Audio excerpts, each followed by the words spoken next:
লাটিম খেলা আর ঘুড়ি ওড়ানো, আম কুড়ানো আর পাতা পোড়ানো, ছোট্টবেলা সেই বন্ধুরা কই, কেন আমি আর সেই আমি নই।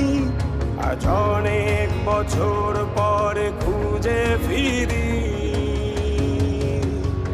কোথায় আহারে আহারে আহারে শৈশব, কোথায় হারিয়ে গেল যে আহারে কৈশব, কোথায় আহারে আহারে আহারে শৈশব, কোথায় হারিয়ে গেল যে আহারে কৈশব।